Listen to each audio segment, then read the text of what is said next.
Well, now, I know some of you know me, but a lot of you just know me as the old guy that walks funny. The Father asked me to do this, and I was thinking, what are you, nuts? But I said, yes, Father.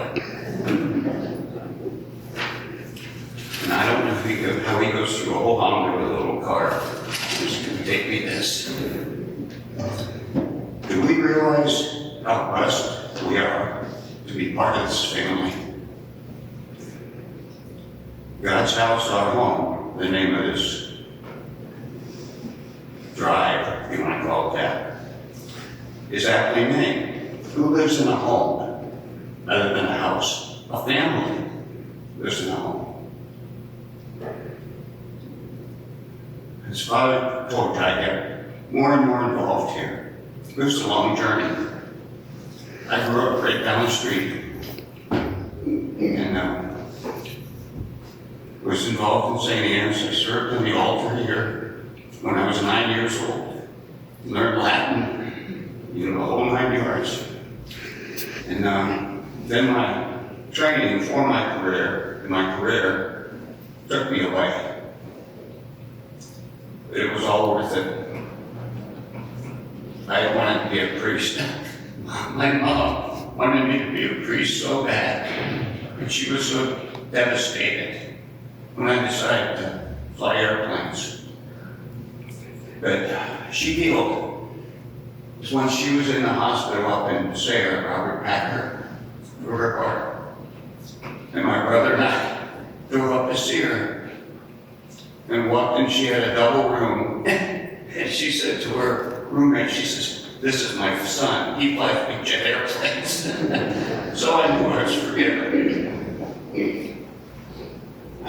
In my working time away, there were a lot of other churches. St. Margaret Mary's in Borealis, north of Pittsburgh. And depending on when my trips got over and I got home, I'd go to Annunciation, because if I caught the afternoon flight home, that was the only Mass I could get to. And you got to get to Mass.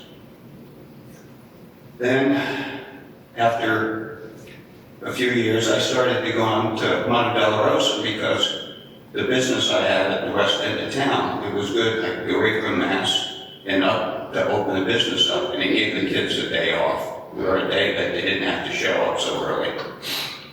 And I liked Father Castellano, and I liked Monte Della Rosa, and so I just started going there. And when the consolidation started, I was really disappointed. I didn't want Monte Della Rosa to close, and it was the best thing that ever happened to me, because I came back here, where I started. The church was built the same year I was born. You can tell I'm a nervous wreck. But it's the best thing that ever happened to me. Some of the people from MD came back here, and a lot of the people that I grew up with, I see them here right now. And that made me feel welcome. And after I sort of got my feet wet here, coming back to my home, I started getting involved a little more. The first step was just carrying the cross at funerals. It's a no-brainer. They said, you go back there and stand across in the baptismal font, and you don't have to do anything. Just don't drop the cross and don't bang it on the door when you come out, which I did on the first funeral. Then I would go up here and just do what I was told during the funeral mass. And I thought, I used to do that. I'd like to do that again. I would fill in a couple times at MD when the older boys didn't show up. They were called older boys then.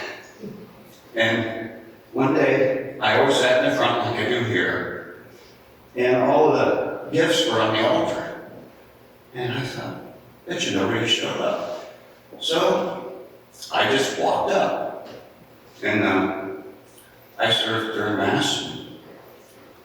Went back in the sacristy after Mass, and I got down on both knees because that's what we did. And Father would come over and bless you.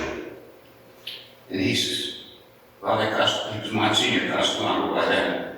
He says, well, you didn't make any mistakes. And he says, we don't do that anymore, but he blessed me. Today, I wouldn't be able to get back up off the floor. So I told him I wanted to serve here, and it all came back to me. It was just a little different. I didn't need Latin anymore. And then one thing led to another, and Deacon Steve trained me to be a communion minister, and then sacristan, and I'd have to be ordained to get involved in anything else. After I retired then, something was missing. I'm always busy, but something was missing. And when my mom, God bless her soul, she went to Mass every day during Lent, all 40 days. And I thought, if Mom can do it, I can do it. And a strange thing happened. After 40 days, I kept coming to Mass every day. And that's the best thing that happened to me, too. And, Lent was over, I kept coming, and I got to know a lot of the family here, a lot of friends now. And they kept encouraging me to do this and do that. And like I said, here I am, they created a monster. So,